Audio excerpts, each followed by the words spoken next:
नमस्कार बच्चों, आज की वीडियो में हम लोग क्लास 10th के मैथ्स के फर्स्ट चैप्टर के ऊपर 20 एमसीक्यू प्रॉब्लम्स को सॉल्व करेंगे जो कि आपके बोर्ड के लिए बहुत ही इंपॉर्टेंट होंगे। क्लास 10th के मैथ्स का फर्स्ट चैप्टर है रियल नंबर्स। आज की वीडियो में हम लोग रियल नंबर्स के ऊपर एमसीक्यू प्रॉब्लम्स को सॉल्व करेंगे। ये एमसीक्यू प्रॉब्लम्स आपके बोर्ड के लिए बहुत इंपॉर्टेंट हैं, इसलिए इस लेक्चर को पूरा जरूर देखिएगा। जब जब मैं आपके स्क्रीन के ऊपर एमसीक्यू प्रॉब्लम्स रखूँगा, आप वीडियो को पॉज करके उस एमसीक्यू प्रॉब्लम्स को सॉल्व करिएगा और एट द एंड में आंसर चेक करिएगा। अगर आपका आंसर सही होता है तो आप अपने आप को 1 मार्क्स दीजिएगा। अगर आपका आंसर गलत होता है तो आप अपने आप को 0 मार्क्स दीजिएगा। और एट द लास्ट में आप काउंट करिएगा कि आपके 20 में से कितने नंबर आए हैं और मुझे कमेंट बॉक्स में बताइएगा। जिन जिन बच्चों के 15 से ऊपर मार्क्स आएंगे, मैं उन बच्चों का नाम अपने कमेंट में ज़रूर डालूंगा। तो इसलिए बहुत ही ध्यान से इस वीडियो को देखिएगा और क्वेश्चंस को सॉल्व करिएगा। तो चलिए शुरू करते हैं।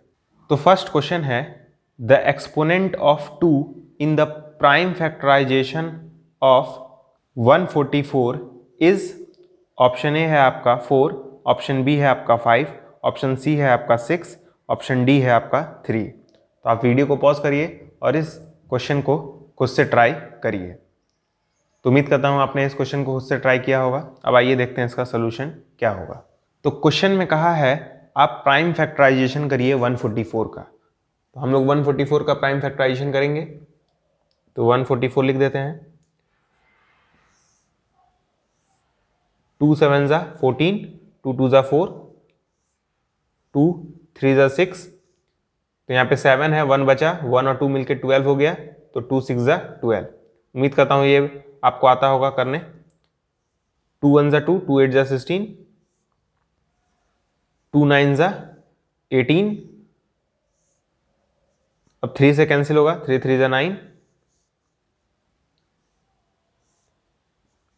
3 1 ज़ा 3। तो हम लोग कह सकते हैं कि 144 का प्राइम फैक्टराइजेशन हुआ, 144 का प्राइम फैक्टराइजेशन हुआ 2 into 2 into 2 into 2 into 3 into 3। और इसे हम लोग लिख सकते हैं 2 का पावर 4 इंटू 3 का स्क्वायर। तो आप देख सकते हैं 2 4 बार है इसलिए 2 का पावर 4 हुआ है, 3 2 बार है इसलिए 3 का पावर 2 हुआ है। क्वेश्चन में पूछा था 2 का एक्सपोनेंट बताइए, यानी 2 का पावर बताइए। तो 2 का पावर क्या है, 4 है ना, इसलिए हमारा आंसर होगा 4। आंसर क्या होगा, 4 होगा, क्योंकि 2 का पावर क्या है, 4 है। तो इसलिए ऑप्शन ए सही है। तो सेकंड क्वेश्चन है, the LCM of 2 number is 1200, which of the following cannot be their HCF. Option A है 600, ऑप्शन बी है 500, ऑप्शन सी है 400, ऑप्शन डी है 200। तो क्वेश्चन में बोला है कि हमारे पास 2 नंबर का एलसीएम 1200 है। आप इनमें से बताइए कि इन चारों ऑप्शन में से कौन सा नंबर एचसीएफ नहीं हो सकता है। आपको ये चेक करना है इन चारों ऑप्शन में एचसीएफ कौन सा नहीं हो सकता है। तो आप वीडियो को पॉज करिए और इस क्वेश्चन को ट्राई कीजिए, ठीक है। तो उम्मीद करता हूँ आपने इस क्वेश्चन को ट्राई जरूर किया होगा। अब आइए देखते हैं इसका सोल्यूशन क्या होगा। तो आप एलसीएम के बारे में जानते हैं, फिलहाल दिया है हमारा एलसीएम जो है वो 1200 है। तो आप एलसीएम के बारे में क्या जानते हैं, क्वेश्चन में तो बोला नहीं है कि किन दोनों नंबर्स का एलसीएम 1200 है, ठीक है। तो मान लेते हैं वो दो नंबर्स हैं हमारे पास x और y। हमें नहीं पता ना नंबर क्या है, तो हम मान लेते हैं नंबर क्या है, x और y। तो आप एलसीएम के बारे में बहुत कुछ जानते हैं। जो एलसीएम होता है वो ऐसा नंबर होता है जो x से भी डिवाइड हो जाए और y से भी डिवाइड हो जाए। मतलब x जो है वो 1200 को भी डिवाइड कर देगा, y जो है वो 1200 को भी डिवाइड कर देगा। एचसीएफ के बारे में आप क्या जानते हैं, एचसीएफ एक ऐसा नंबर होता है जो x को भी डिवाइड कर देता है, y को भी डिवाइड कर देता है। ध्यान से सुनिएगा मेरी बात। एचसीएफ एक ऐसा नंबर होता है जो x को भी डिवाइड कर देता है और y को भी डिवाइड कर देता है। और एलसीएम एक ऐसा नंबर होता है जो x से डिवाइड हो जाता है और y से भी डिवाइड हो जाता है। तो मैं ऐसा कह सकता हूं ना, एचसीएफ जो है वो एलसीएम को डिवाइड करेगा, एचसीएफ विल डिवाइड एलसीएम। क्यों भैया? क्योंकि x जो है वो 1200 को डिवाइड कर रहा है, y जो है वो 1200 को डिवाइड कर रहा है, SCF जो है वो x को डिवाइड कर रहा है, SCF y को डिवाइड कर रहा है, तो SCF 1200 को भी करेगा, है ना। अरे भैया x जो है वो 1200 को डिवाइड कर रहा है, y जो है वो भी 1200 को डिवाइड कर रहा है, SCF जो है वो x को डिवाइड कर रहा है, SCF जो है वो y को डिवाइड कर रहा है। तो मैं अल्टीमेटली कह सकता हूं ना कि SCF LCM को डिवाइड करेगा। तो LCM हमारा 1200 दिया है। पहले ऑप्शन पे आते हैं। पहला ऑप्शन है हमारे पास 600। तो देखिए क्या ये 600 1200 को डिवाइड करेगा? 600 क्या 1200 को डिवाइड करेगा? बिल्कुल करेगा। देखिए 2 टाइम्स में डिवाइड कर देगा। तो ऑप्शन ए FCF हो सकता है। क्वेश्चन में पूछा है कौन सा नहीं हो सकता है, तो आप वो नंबर ढूंढिए चारों ऑप्शन में जो 1200 को डिवाइड नहीं करेगा। ठीक है, ऑप्शन बी को पकड़ते हैं। ऑप्शन बी क्या है? 500। क्या 500 1200 को डिवाइड कर देगा? क्या 1200 और यहाँ पे लिख दीजिए 500। क्या 500 1200 को डिवाइड कर देगा? नहीं कर पाएगा। ध्यान से देखिए 0 0, लेकिन 5 12 को डिवाइड नहीं कर पाएगा। तो ऑप्शन बी करेक्ट होना चाहिए। ठीक है, ऑप्शन सी को भी देख लेते हैं। ऑप्शन सी क्या था हमारा? 400। ठीक है, तो 1200 जो है वो 400 से डिवाइड हो जाता है। आप देख सकते हैं ये 0 0 कट जाएगा, 4 3 जा 12। तो सी एलसीएम हो सकता है। डी ऑप्शन था आपका 200। 200 भी 1200 को डिवाइड कर देगा। ठीक है, तो इसलिए आपका आंसर हुआ बी। क्वेश्चन में पूछा था इन चारों में से कौन सा एचसीएफ नहीं हो सकता है। ठीक है, तो एचसीएफ वो होगा जो एलसीएम को डिवाइड करेगा। तो 600 हो सकता है एचसीएफ, 400 भी हो सकता है, 200 भी हो सकता है, लेकिन 500 नहीं होगा।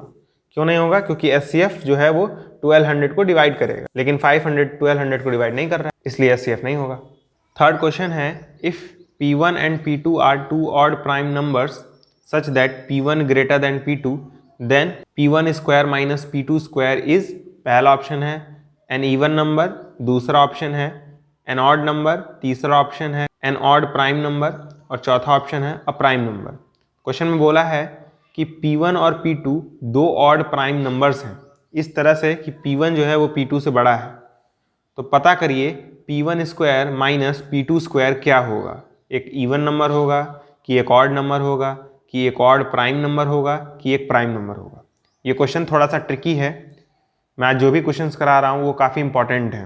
ठीक है, तो आप वीडियो को पॉज करिए और क्वेश्चन को एक बार खुद से ट्राई करिए, और साथ में आप अपने मार्क्स को भी काउंट करते चलिएगा, क्योंकि आपको अंत में अपने मार्क्स को कमेंट बॉक्स में जाकर बताना है।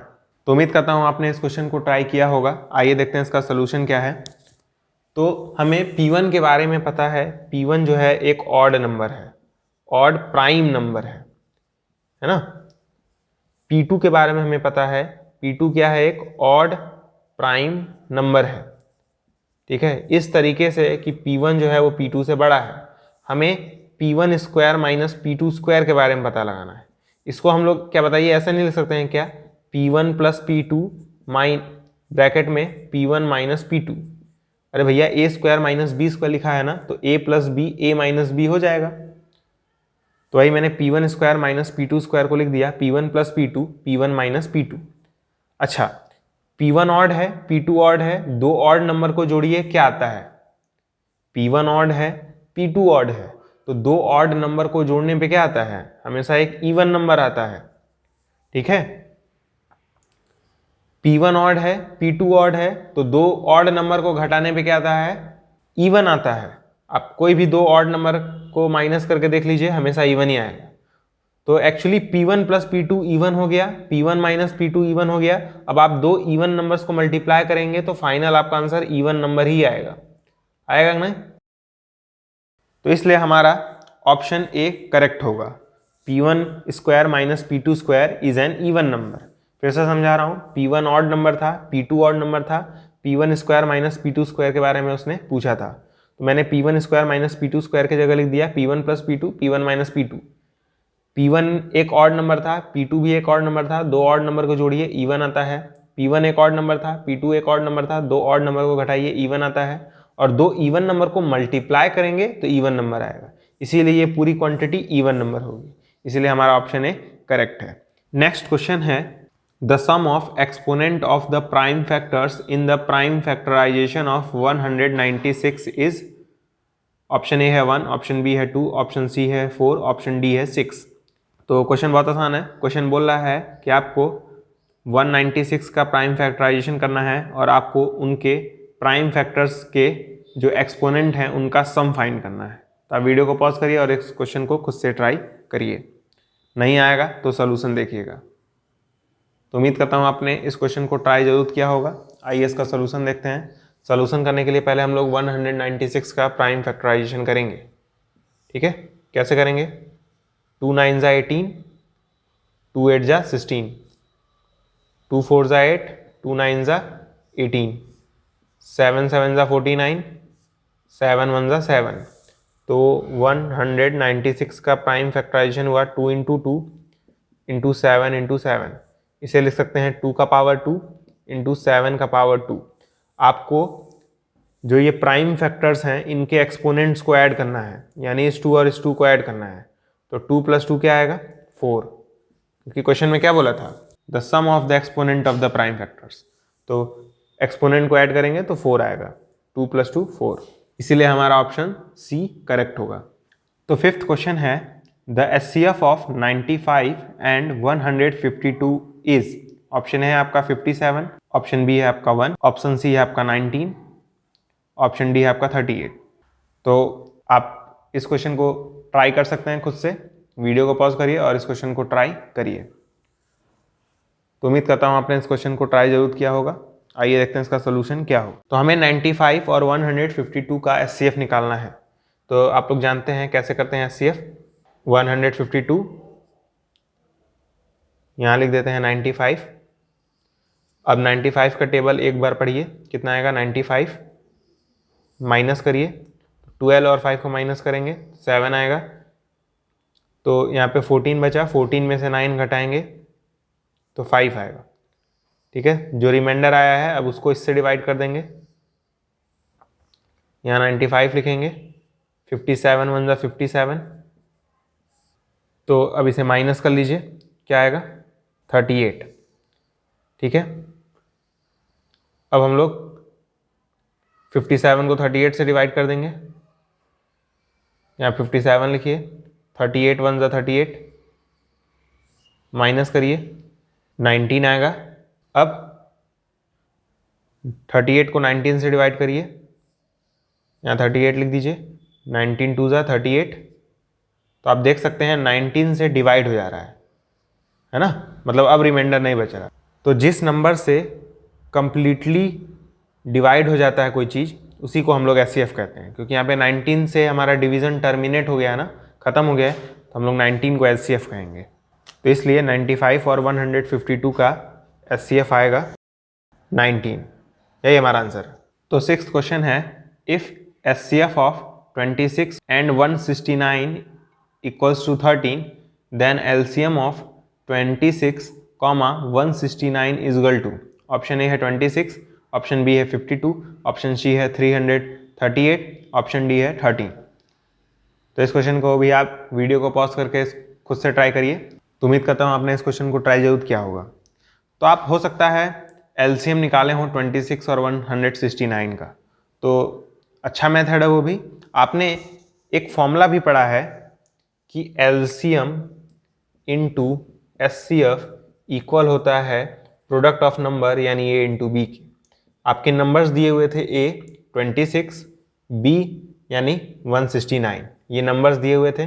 मैंने A की जगह 26, B की जगह 169 लिख दिया। LCM नहीं पता था तो LCM की जगह LCM ही रहने दिया मैंने। HCF हमें पता था इन दोनों नंबर्स का, क्वेश्चन में दिया है 13 है, तो यहाँ से LCM की वैल्यू कैसे निकाल लेंगे? 13 को डिवाइड कर देंगे, तो 26 इंटू 169 डिवाइडेड बाई 13, 13 1 जा 13, 13 2 जा 26। तो अब 2 को 169 में मल्टीप्लाई कर दीजिए, 338 आएगा। तो इसलिए ऑप्शन सी करेक्ट है, ठीक है, 338 LCM होगा। सेवेंथ क्वेश्चन है if P and Q are co-prime numbers then P square and Q square are, option A है co-prime, ऑप्शन बी है not co-prime, ऑप्शन सी है इवन, ऑप्शन डी है odd.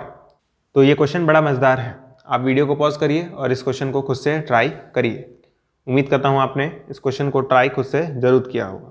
तो क्वेश्चन कह रहा है P और Q को प्राइम नंबर्स हैं। आप लोग को प्राइम नंबर्स मतलब जानते हैं कि P और Q के बीच में कुछ भी कॉमन नहीं है, कुछ भी कॉमन नहीं है 1 के अलावा। तो बताइए भाई P स्क्वायर और Q स्क्वायर के बीच में कैसे कुछ कॉमन हो सकता है जब P और Q के बीच में नहीं है। तो ये तो आपने स्टेटमेंट पढ़ा होगा जब आप प्रूफ कर रहे होंगे √2 इज इर्रेशनल नंबर। वहाँ पे जब आपने √2 को P/Q माना होगा तो आप मानते होंगे कि P और Q क्या है, को प्राइम है। ठीक है, और बाद में आप बोलते हैं कि P और Q को प्राइम है तो P स्क्वायर और Q स्क्वायर भी को प्राइम होते हैं। ठीक है, तो ये तो जस्ट स्टेटमेंट है कि P और Q अगर को प्राइम है तो P स्क्वायर और Q स्क्वायर भी को प्राइम होते हैं। ठीक है, ये चीज़ आपने तब जरूर पढ़ी होगी जब आपने √2 को इर्रेशनल नंबर प्रूफ किया होगा। तो इसलिए इस क्वेश्चन में हमारा ऑप्शन ए करेक्ट है, P स्क्वायर और Q स्क्वायर को प्राइम नंबर्स होंगे। 8th क्वेश्चन है 3.27 बार इज, ऑप्शन ए है एन इंटीजर, ऑप्शन बी है an rational number, option C है और नेचुरल नंबर, ऑप्शन डी है एन इर्रेशनल नंबर। तो वीडियो को पॉज करिए और इस क्वेश्चन को ट्राई करिए। तो उम्मीद करता हूँ आपने इस क्वेश्चन को ट्राई जरूर किया होगा। आइए देखते हैं इसका सोल्यूशन क्या है। तो हमें नंबर दिया है 3.27 बार, है ना। इसका मतलब क्या होता है 3.272727। तो पहली बात ये डेसिमल में है, ये नंबर जो है वो डेसिमल में है, तो ये इंटीजर तो नहीं हो सकता। सही बात है कि नहीं, इंटीजर तो नहीं हो सकता है। नेचुरल नंबर भी नहीं हो सकता है ना, नेचुरल नंबर भी नहीं हो सकता है।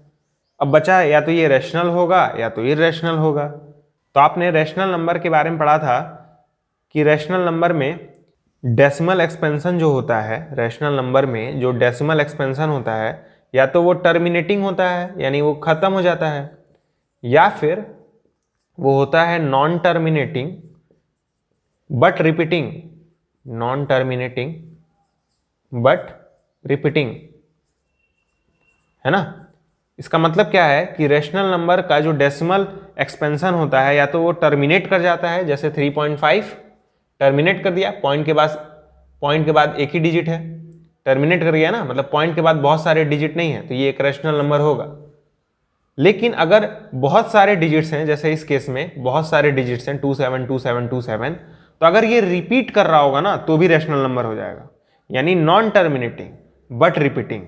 तो ये नॉन टर्मिनेटिंग तो था, मतलब टर्मिनेट तो नहीं हो रहा था, लेकिन रिपीटिंग था 272727, इसीलिए ये एक रैशनल नंबर होगा। तो ऑप्शन बी आपका करेक्ट है। तो 9th क्वेश्चन है the smallest number by which √27 should be multiplied to get a rational number is, option A √27, option B 3√3, option C √3, option D 3। तो क्वेश्चन बड़ा आसान है, आप चाहें तो वीडियो को पॉज करके इस क्वेश्चन को ट्राई कर सकते हैं और अपने आप को खुद से मार्क्स भी देते रहिएगा। ठीक है, तो उम्मीद करता हूँ आपने इस क्वेश्चन को ट्राई जरूर किया होगा। तो आइए इसका सोल्यूशन देखते हैं। हमारे पास नंबर गिवन है √27, तो सबसे पहले इसको इस फॉर्म में ब्रेक कर लीजिए। 27 को हम लोग लिख सकते हैं 3 × 3 × 3, लिख सकते हैं नहीं लिख सकते हैं, बिल्कुल लिख सकते हैं। कैसे मुझे पता, 27 का प्राइम फैक्टराइजेशन करिए, 3 9 ज़ा 27, 3 3 ज़ा 9, 3 1 ज़ा 3, तो इसलिए मैंने 3 × 3 × 3 3 बार लिखा है रूट के अंदर। रूट की प्रॉपर्टी आप जानते हैं, वो हमेशा पेयर को बाहर निकाल देता है, मतलब इन दोनों में से एक बाहर आ जाएगा। देखिए 3 बाहर आ गया दोनों में से, अंदर बेचारा ये फंस जाएगा, तो अंदर रह जाएगा 3, है ना। अब ध्यान से देखिए, क्वेश्चन में बोला है कि इस नंबर में मैं क्या मल्टीप्लाई करूं कि ये जो नंबर है ना मेरा वो रैशनल बन जाए।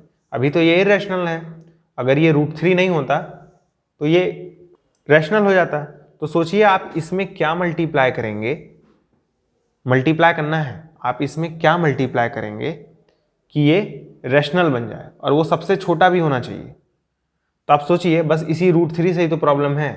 तो अगर √3 को मैं √3 से मल्टीप्लाई कर दूं, यानी इसी में मैं अगर इस नंबर से मल्टीप्लाई कर दूं, तो देखिए क्या होगा, ये 3 ऐसे ही √3 इंटू √3 आप लोग जानते होंगे 3 हो जाता है ना। तो ये हो जाएगा 9 और एक क्या है, रैशनल नंबर है, क्योंकि मैं इसको 9/1 लिख सकता हूँ, यानी p/q के फॉर्म में लिख सकता हूँ। तो क्वेश्चन में यही बोला था कि आप √27 में सबसे छोटा कौन सा नंबर मल्टीप्लाई करें जिससे ये √27 रैशनल हो जाए। तो √3 वो सबसे छोटा नंबर है जिसको आप मल्टीप्लाई करेंगे तो ये रैशनल हो जाएगा, इसीलिए ऑप्शन सी करेक्ट है। तो 10th क्वेश्चन है, for some integer m every even integer is of the form, option A है m, ऑप्शन बी है m+1, ऑप्शन सी है 2m, ऑप्शन डी है 2m+1। क्वेश्चन का मैं मतलब समझा दे रहा हूँ। कह रहा है कि m कोई एक इंटीजर नंबर है, तो बताइए कोई भी इवन इंटीजर किस तरीके से दिखेगा। वो m के तरीके से दिखेगा कि m+1 तरीके से दिखेगा कि 2m के जैसा दिखेगा या 2m+1 के जैसा दिखेगा। इन चारों में से किसके जैसा दिखेगा एक इवन इंटीजर। बहुत ही आसान क्वेश्चन है, आप वीडियो को पॉज करिए और इस क्वेश्चन को ट्राई करिए। तो उम्मीद करता हूँ आपने ट्राई किया होगा। तो आप लोग जानते हैं कि m क्या है, कोई इंटीजर है। m क्या है, एक इंटीजर है, ठीक है। तो 2 अगर इसमें मल्टीप्लाई कर दें तो 2m हो जाएगा। 2 क्या है, एक इवन नंबर है, और m क्या है, कोई भी नंबर है। सपोज करिए ये, पहले सपोज करिए ये ऑड है, मान लेते हैं m ऑड है। तो जब इवन को ऑड में मल्टीप्लाई करते हैं तो इवन ही आता है। तो अभी मैंने एक केस डिस्कस किया जिसमें m ऑड है, तो एक केस ये भी तो पॉसिबल है कि m जो है वो इवन हो, है ना। m तो कुछ भी हो सकता है, ऑड भी हो सकता है, इवन भी हो सकता है। तो इस केस को भी डिस्कस कर लेते हैं। इसे केस 1 मान लीजिए, इसे केस 2, ठीक है। 2 तो इवन ही है पक्का। m के बारे में नहीं पता था तो मैंने एक बार m को ऑड मान लिया, एक बार m को इवन। तो इवन और इवन मल्टीप्लाई करिए, हमेशा इवन ही आता है, ये तो आप जानते होंगे। तो इसलिए क्वेश्चन में पूछा था कि इवन इंटीजर किस तरीके से दिखेगा, किसके जैसा दिखेगा। तो ऑप्शन सी जो कि है 2m के जैसा दिखेगा, है ना। आइए देखते हैं अदर ऑप्शन क्यों गलत है। ऑप्शन ए था हमारा कि वो m के जैसा दिखेगा, लेकिन m तो कुछ भी हो सकता है ना। m ऑड भी हो सकता है, इवन भी हो सकता है। m जो है वो ऑड भी हो सकता है और इवन भी हो सकता है। तो पहला ऑप्शन तो गलत होना चाहिए। अब आते हैं दूसरे ऑप्शन पे, m+1 पे, है ना। अगर m ऑड है, अगर मान लीजिए ये ऑड है, 1 भी ऑड है, और 2 ऑड नंबर को जोड़ने पे हमेशा इवन नंबर आता है। लेकिन ये एक केस में ना, जब m ऑड है, हमें इसका एक और केस देखना पड़ेगा। जब m इवन हो, m इवन भी हो सकता है, तब जब आप इवन को ऑड में ऐड करेंगे, क्योंकि 1 ऑड है, तो जब इवन को ऑड में ऐड करते हैं तो ऑड ही आता है, ठीक है। तो m इवन भी हो सकता है, ऑड भी हो सकता है। तो जब हम m+1 की बात करेंगे तो m को दोनों चीज़ें मान के चलेंगे, m को ऑड भी मान के चलेंगे और m को इवन भी। तो जब ऑड और ऑड माना तो इवन आया, लेकिन जब m को मैंने इवन माना और 1 को ऑड तो हमारा ऑड आया, यानी इसके जैसा तो नहीं होगा। सी ऑप्शन हमारा करेक्ट था, क्योंकि मैंने उसको प्रूफ कर दिया। ऑप्शन डी पे आते हैं, वो है 2m+1। अभी आपने देखा m कुछ भी हो, 2m जो है वो हमेशा इवन होता है ना। मैंने अभी समझाया 2m क्या होता है, हमेशा इवन होता है। देखिए दोनों केस में इवन आया था। इसमें ये 1 जुड़ा है जो कि ऑड नंबर है, तो इवन और ऑड को जोड़िए तो ऑड ही आता है, यानी 2m+1 हमेशा ऑड होगा। 2m+1 हमेशा ऑड होगा, क्योंकि 2m इवन है, 1 ऑड है, तो 2m+1 हमेशा ऑड नंबर होगा। इसीलिए अदर ऑप्शन रॉन्ग है। इसी पे बेस्ड एक और क्वेश्चन हम लोग देखेंगे अभी। तो 11th क्वेश्चन है, for some integer q every odd integer is of the form. Option A है q, ऑप्शन बी है q+1, ऑप्शन सी है 2q, ऑप्शन डी है 2q+1। तो ये क्वेश्चन भी बहुत आसान है। आप चाहें तो वीडियो को पॉज करके इस क्वेश्चन को ट्राई कर सकते हैं। तो पहले ऑप्शन पे आते हैं। ऑप्शन ए क्या है हमारा, q, है ना। तो q तो भाई ऑड भी हो सकता है, इवन भी हो सकता है। क्वेश्चन में बोल रहा था कि अगर मैं q को कुछ भी ले लूं, मुझे नहीं पता क्या लूं, कुछ भी ले लूं, तो जो ऑड इंटीजर है वो किसके जैसा दिखेगा। तो क्या q के जैसा दिख सकता है क्या, नहीं ना, क्योंकि q ऑड भी हो सकता है, इवन भी हो सकता है। तो ऑप्शन ए रॉन्ग है। ऑप्शन बी पे आते हैं, q+1। तो इसमें भी तो 2 केस हुए कि q अगर ऑड हो गया, q ऑड हो गया मान लीजिए, तो ऑड प्लस, क्योंकि q ऑड है, 1 तो हमेशा ऑड होता है, तो ऑड प्लस ऑड इवन हो जाएगा, है ना। तो ये इसलिए बी ऑप्शन गलत है। हालांकि इसमें एक पार्ट और बनेगा कि क्यू अगर इवन हुआ तो क्या होगा, तो इवन प्लस ऑड ऑड होता है, लेकिन क्यू प्लस वन की दो संभावना हुई ना, कि वो तो इवन भी हो सकता है ऑड भी हो सकता है। ठीक है, तो इसलिए ऑप्शन बी गलत है, क्योंकि हमेशा odd number Q plus one जैसा नहीं होगा। ऑप्शन सी पे आते हैं, वो लिखा है 2q। तो भाई 2 इवन है, q कुछ भी हो हमेशा इवन ही आएगा, अभी हमने प्रीवियस क्वेश्चन में देखा। तो 2q नहीं हो सकता है अब, तो बचा डी, तो यही हमारा करेक्ट होगा। भाई 3 रॉन्ग हैं तो चौथा ही सही होगा, है ना, एक तो सही होता है ना। तो आइए देखते हैं क्यों 2q प्लस वन हमेशा ऑड होगा। ये हमेशा क्या होगा, इवन होगा ना 2q।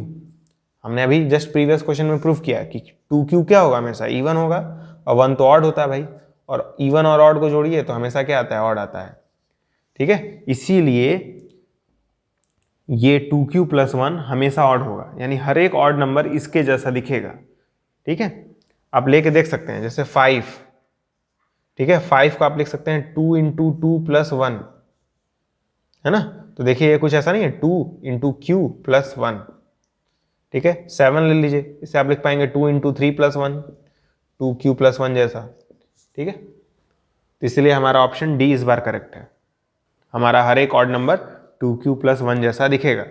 और यकीन मानिए ये दोनों क्वेश्चन इंपॉर्टेंट हो सकते हैं आपके बोर्ड के लिए। तो क्वेश्चन नंबर 12 है, the least number that is divisible by all the numbers from 1 to 10 is option A 10, option B 100, option C 504, option D 2520। Question कह रहा है कि सबसे छोटा नंबर वो कौन सा होगा जो 1 से लेके 10 तक के हर एक नंबर से डिवाइड हो जाएगा। मतलब इन चारों ऑप्शन में, मतलब दिए हुए चारों नंबर्स में वो सबसे छोटा कौन सा नंबर होगा जो 1 से लेके 10 तक के हर एक नंबर से डिवाइड हो जाएगा। तो आप वीडियो को पॉज करिए, उस क्वेश्चन को ट्राई करिए। ठीक है, तो उम्मीद करता हूँ आपने ट्राई जरूर किया होगा। तो आइए ऑप्शन ए को देखते हैं। ऑप्शन ए क्या है, 10 है ना। तो हमें एक ऐसा नंबर ढूंढना है जो 1 से, 2 से, 3 से, 4, 5, 6, 7, 8, 9, 10 हर एक से डिविजिबल हो जाए, इन सारे नंबर से डिवाइड हो जाए। 10 क्या कभी 3 से डिवाइड हो जाएगा क्या? 10 क्या कभी 3 से डिवाइड हो पाएगा? नहीं हो पाएगा, तो ऑप्शन ए तो ऐसे ही रॉन्ग हो गया। ऑप्शन बी पे आते हैं, दिया है 100, 100 भी 3 से नहीं डिवाइड हो पाएगा, है ना, तो ऑप्शन बी भी गलत हो गया। ऑप्शन सी पे आते हैं, ऑप्शन सी क्या है, 504। 504 1 से हो जाएगा, 2 से भी हो जाएगा, 3 से भी हो जाएगा, है ना। आप करके देख लीजिएगा, 3 से भी हो जाएगा। अगर आपको डिविजिबिलिटी टेस्ट याद है तो बड़े आसानी से आपका ले आएंगे। ठीक है, नहीं तो आप देख सकते हैं 3 से ये 504 डिवाइड हो जाएगा। लेकिन मैं बता सकता हूँ ये जो 504 है ना, ये 10 से नहीं डिवाइड हो पाएगा। मैं बता रहा हूँ क्यों, देखिएगा 504 डिवाइड बाई 10, 10 से डिवाइड करेंगे तो पॉइंट में आ जाएगा, है ना, तो पॉइंट में नहीं आना चाहिए डिवाइड करते समय, तो ऑप्शन सी भी रॉन्ग, बचा कौन सा, डी। ठीक है, 2520। तो भैया जब 3 ऑप्शन नहीं करेक्ट हैं तो डी को करेक्ट होना ही पड़ेगा, इसीलिए हमारा आंसर डी हो गया। तो आप इस अप्रोच से भी क्वेश्चंस को सॉल्व कर सकते हैं। यही मैं बताना चाहता हूँ ढेर सारे क्वेश्चंस को सॉल्व करवा के, कि आपके पास एमसीक्यू को सॉल्व करने के कई तरीके होते हैं। ठीक है, आप एक सही ना ढूंढ के आप 3 गलत भी ढूंढ सकते हैं, मैं ये कहना चाहता हूँ। तो 13th क्वेश्चन है, if 2 positive integers a and b are written as a is equal to x cube y square, b is equal to x y cube, x comma y are prime numbers, then SCF of a comma b is option a xy, option b is xy square, option c is x cube y cube, option d is x square y square। तो video को pause करिए और इस question को try करिए। ठीक है, तो उम्मीद करता हूँ आपने ट्राई जरूर किया होगा। क्वेश्चन में कहा है हमारे पास एक नंबर a है जो कि इक्वल है x क्यूब वाई स्क्वायर के। हमारे पास एक और नंबर है b, ये इक्वल है x वाई क्यूब के। तो हमें इन दोनों का SCF पता करना है। ठीक है, तो उम्मीद करता हूँ आपको SCF निकालना आता होगा नंबर्स का, लेकिन यहाँ पे हमें वेरिएबल्स का SCF निकालना है। तो मेथड तो वही है।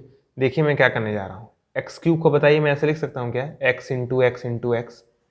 वाई स्क्वायर को बताइए मैं लिख सकता हूँ y into y. Similarly x y cube को मैं लिख सकता हूँ x into y into y, है ना। अब आप एचसीएफ कैसे निकालते थे, दोनों में कॉमन ढूंढते थे, है ना। तो ये एक कॉमन है और ये एक कॉमन है और ये एक कॉमन है, और कुछ तो नहीं कॉमन है। तो एचसीएफ हमारा क्या हो जाएगा, जो जो कॉमन है उसे लिख लीजिए, एक्स वाई और एक और वाई, ठीक है। तो हमारा एचसीएफ क्या होगा, एक्स वाई स्क्वायर, ठीक है। यही हमारा आंसर है। कितना आसान है, तो इसलिए ऑप्शन बी करेक्ट होगा। 14th क्वेश्चन है, if two positive integers a and b are expressible in the form a is equal to pq square and b is equal to p cube q, where p comma q are prime numbers, then LCM of a comma b is option A pq, option B p cube q cube, option C p cube q square, option D p square q square। Video को pause करिए और इस question को try करिए। तो आइए इसका solution देखते हैं। इस बार एचसीएफ नहीं पूछा है, इस बार एलसीएम पूछा है, ठीक है। क्वेश्चन में दिया है कि a की जो वैल्यू है वो है पी क्यू स्क्वायर, बी की जो वैल्यू है वो है पी क्यूब क्यू, है ना। पूछा एलसीएम है, लेकिन मैं कह रहा हूं आप पहले एचसीएफ निकालिए। अभी आपको पता चल जाएगा मैं ऐसा क्यों कह रहा हूं। तो सबसे पहले आप एचसीएफ निकालिए। कैसे निकालते हैं, पी क्यू स्क्वायर को लिख सकते हैं पी इंटू क्यू, है ना। पी क्यूब क्यू को क्या लिख सकते हैं, पी इंटू क्यू, है ना। फिर अब हम लोग क्या करेंगे, कॉमन ढूंढेंगे। तो P कॉमन है और Q कॉमन है और कुछ तो नहीं कॉमन है ना। तो एचसीएफ हमारा क्या हो जाएगा, एचसीएफ हो जाएगा P और Q। और हम लोग एक फॉर्मूला जानते हैं कि एचसीएफ और एलसीएम को मल्टीप्लाई करने पर A इंटू बी आता है, यानी इन दोनों का प्रोडक्ट। एचसीएफ की वैल्यू रख दीजिए पी क्यू, एलसीएम हमें नहीं पता। ए की जगह पी क्यू स्क्वायर लिख सकते हैं, बी की जगह पी क्यूब क्यू लिख सकते हैं। मल्टीप्लाई कर देते हैं, पी इंटू पी क्यूब क्या होगा, पी का पावर 4 हो जाएगा। क्यू स्क्वायर इंटू क्यू क्या होगा, क्यू क्यूब हो जाएगा, क्योंकि 2 क्यू यहाँ है और 1 क्यू यहाँ है, तो क्यू का पावर 3 हो जाएगा। इधर क्या चल रहा था, P Q multiply by LCM, है ना। एलसीएम निकालने के लिए पी क्यू को डिवाइड में ला देंगे, तो LCM is equal to p का पावर 4 क्यू का power 3 divided by p q. तो यहाँ पे पावर 4 है, यहाँ पे पावर 1 है, यानी 4 पी है, यहाँ पे 1 पी है, तो 3 बचेंगे डिवाइड करने के बाद। 3 क्यू है और 1 क्यू है, तो 2 क्यू बचेंगे। तो एलसीएम हमारा होगा पी क्यूब क्यू स्क्वायर, यानी ऑप्शन सी हमारा करेक्ट है। तो 15th क्वेश्चन है, if two positive integers m and n are expressible in the form m is equal to p q cube and n is equal to p cube q square, where p and q are prime numbers, then HCF of m comma n is equal to option A है P Q, option B है P Q square, option C है P cube Q cube, option D है P square Q cube. तो एकदम same question है पिछले दोनों question की तरह। आप चाहें तो वीडियो को पॉज करके इस क्वेश्चन को ट्राई कर सकते हैं, ठीक है। तो आइए देखते हैं इसका सोल्यूशन। हमें m और n का एचसीएफ निकालना है। m की वैल्यू क्या गिवन है हमें, p क्यू क्यूब, n की वैल्यू क्या गिवन है हमें, p cube Q square. m को हम लोग लिख सकते हैं p into Q into Q into Q, n को लिख सकते हैं 3 बार p यानी p इंटू p, 2 बार q यानी q इंटू क्यू, ठीक है। कॉमन ढूंढिए, एक p कॉमन है और 2 क्यू कॉमन है ना, और कुछ तो कॉमन नहीं है। तो एचसीएफ क्या हो जाएगा हमारा, डायरेक्ट बताइए, 1 बार p 2 बार q यानी क्यू स्क्वायर। तो ऑप्शन बी हमारा करेक्ट होगा। 16th क्वेश्चन है, if LCM of a and 18 is 36 and the HCF of a and 18 is 2, then a is equal to option A है 2, ऑप्शन बी है 3, option C है 4, option D है 1। मैं पहले question का मतलब समझा देता हूं, फिर आप इस क्वेश्चन को अटेम्प्ट करिएगा। क्वेश्चन कह रहा है एलसीएम ऑफ a, 18 कितना है, 36। कहा है ना क्वेश्चन में एलसीएम ऑफ a एंड 18, यानी a और 18 का एलसीएम 36 है। HCF of a, 18 is equal to 2 दिया है, बोला है ना क्वेश्चन में HCF of a and 18 is 2। तो HCF ऑफ A, ये A है, एंड 18 इज 2। तो हमें A की वैल्यू को फाइंड करना है। तो ईजी है, आप लोग फॉर्मूला जानते हैं, LCM इंटू HCF। ये क्या होता है, इन दोनों नंबर्स का मल्टीप्लीकेशन, यानी A इंटू 18। LCM हमें 36 दिया है, HCF हमें 2 दिया है, इक्वल टू A इंटू 18। अगर A की वैल्यू फाइंड करनी है, इस 18 को डिवाइड में ले जाइए, तो यहाँ पे डिवाइड में आ जाएगा। 18 2 जा 36 होता है, 2 इंटू 2 4 हो जाएगा, तो A की वैल्यू 4 आ जाएगी, है ना। तो इस क्वेश्चन का आंसर होगा 4, यानी ऑप्शन सी करेक्ट है। तो 17th क्वेश्चन है, विच of the following is a irrational number. इनमें से कौन सा इर्रेशनल नंबर है। ऑप्शन ए है 22/7, ऑप्शन बी है पाई, ऑप्शन सी है 0, ऑप्शन डी है 5। तो आप वीडियो को पॉज करिए और इस क्वेश्चन को खुद से ट्राई करिए। तो उम्मीद करता हूँ आपने ट्राई जरूर किया होगा। आइए इसका सोल्यूशन देखते हैं। हमें नंबर्स दिए हैं 22/7, पाई, 0 और 5। हमें इन चारों में बताना है कौन सा नंबर इर्रेशनल नंबर है। तो भाई ये तो रैशनल है, क्योंकि इसे मैं P/Q के फॉर्म में लिख सकता हूँ। 0 भी रैशनल है, क्योंकि 0 को मैं 0/1 लिख सकता हूँ। 5 भी रैशनल है, क्योंकि 5 को मैं 5/1 लिख सकता हूँ। तो बचा पाई, यही एक इर्रेशनल नंबर है। ठीक है, कुछ लोग कहेंगे कि पाई को क्या π/1 नहीं लिख सकते हैं क्या। भाई लिख सकते हैं, लेकिन जब हम P/Q के फॉर्म में लिखते हैं ना, तो P और Q दोनों इंटीजर्स होने चाहिए। P और Q क्या होने चाहिए, इंटीजर्स होने चाहिए, है ना। ध्यान से देखिए, जब मैं 0 को 0/1 लिख रहा हूं तो 0 इंटीजर है, 1 भी इंटीजर है। 5 को मैं जब 5/1 लिख रहा हूं तो 5 इंटीजर है, 1 भी इंटीजर है। लेकिन जब आप पाई को π/1 लिखेंगे तो पाई आपको कैसे पता है इंटीजर है। कहीं आपने पढ़ा इंटीजर पढ़ते वक्त कि पाई इंटीजर है, तो इसलिए पाई इंटीजर नहीं है, पाई इर्रेशनल नंबर है, क्योंकि बाकी के 3 को मैंने P/Q के फॉर्म में लिख दिया। ठीक है, इसीलिए हमारा ऑप्शन बी करेक्ट होगा। तो 18th क्वेश्चन है, विच of the following is a rational number. Option A है √8/2, ऑप्शन बी है √8/√2, ऑप्शन सी है √2 और ऑप्शन डी है √3। चारों ऑप्शन में आपको देख के बताना है कौन सा नंबर रैशनल नंबर है। तो आप वीडियो को पॉज करिए, इस क्वेश्चन को खुद से ट्राई करिए। तो उम्मीद करता हूँ आपने ट्राई जरूर किया होगा।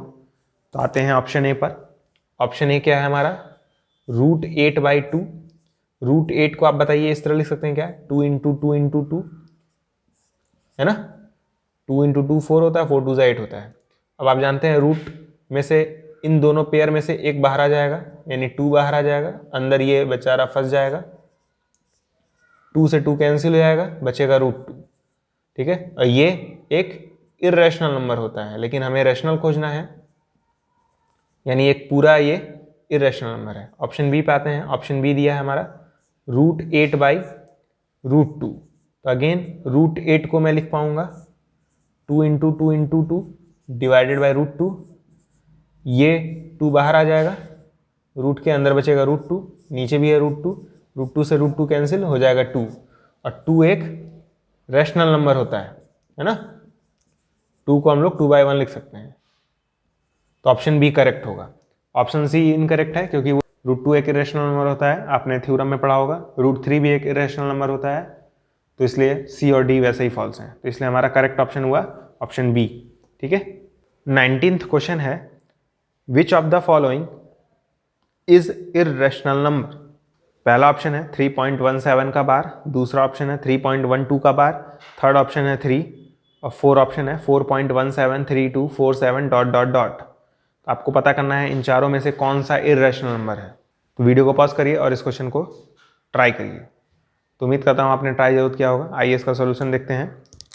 पहला ऑप्शन दिया हमें 3.17 बार, इसका मतलब ये है 3.171717 ...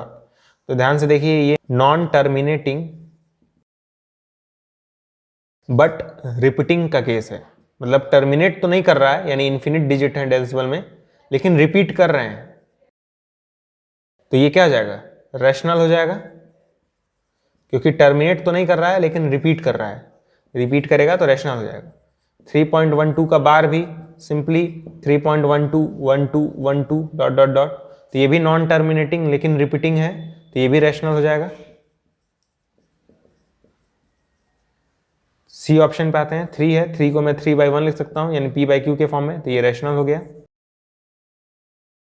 ऑप्शन डी पे आते हैं, 4.173247 डॉट डॉट डॉट, तो ध्यान से देखिए ये नॉन टर्मिनेटिंग है, रिपीटिंग भी नहीं है, नॉन रिपीटिंग है। देखिए रिपीट नहीं कर रहा है कुछ, तो नॉन रिपीटिंग, नॉन रिपीटिंग, तो इसलिए ये वाला क्या हो जाएगा, इर्रेशनल नंबर। तो फोर्थ ऑप्शन सही है, ऑप्शन डी इज करेक्ट। तो आज का लास्ट क्वेश्चन है 20th question, if n is any natural number then 6 to the power n minus 5 to the power n always end with, option A है 1, option B है 3, option C है 5, option D है 7। तो video को pause करिए, इस question को try करिए, ये भी क्वेश्चन बड़ा मजेदार है, तो उम्मीद करता हूँ आपने ट्राई जरूर किया होगा। क्वेश्चन में पूछा है कि 6 का पावर n माइनस 5 का पावर n कैलकुलेट करने पर लास्ट डिजिट क्या होगा। ठीक है, तो बड़ा इजी है, आप n की जगह 1 रख दीजिए, n की जगह 1 रखेंगे तो क्या जाएगा, 6 का पावर 1 माइनस 5 का पावर 1, यानी 6 माइनस 5, 6 माइनस 5 करने पे क्या आता है 1। ठीक है, तो लास्ट डिजिट 1 होगा, है ना, जब n की वैल्यू 1 होगी। तो ऑप्शन बी फॉल्स हो जाएगा क्योंकि कह रहा है कि लास्ट डिजिट 3 होगा, ऑप्शन बी फॉल्स हो जाएगा। ऑप्शन सी भी फॉल्स हो जाएगा क्योंकि वो कह रहा है कि लास्ट डिजिट 5 होगा। ऑप्शन डी भी फॉल्स हो जाएगा क्योंकि वो कह रहा है लास्ट डिजिट 7 होगा। इसलिए ऑप्शन ए हमारा जो कि बच गया है, ऑप्शन ए हमारा करेक्ट होगा। ठीक है, इसके पीछे रीजन क्या है, मैंने सिंपली n की जगह 1 पुट करके देख लिया, जैसे पुट किया तो 1 आया, यानी बी सी डी फॉल्स हो गए, ऑप्शन ए करेक्ट हो गया। जब ऐसे क्वेश्चन आए आप सिंपली n की कोई एक वैल्यू रख के देख लीजिए और बाकी ऑप्शन को हटा दीजिए, जो बचेगा वो हमारा करेक्ट आंसर हो जाएगा। तो 20 क्वेश्चन हो गए, आप अपने मार्क्स काउंट करिए और कमेंट बॉक्स में जाकर मुझे बताइए। जिन बच्चों का 15 से ऊपर मार्क्स आया होगा मैं उनका नाम अपने कमेंट सेक्शन में पिन करूँगा। ठीक है, तो आज की वीडियो में बस इतना ही। अगले वीडियो में हम लोग 20 और MCQ सॉल्व करेंगे पॉलिनोमियल्स के ऊपर। ठीक है, तो तब तक के लिए गुड बाय।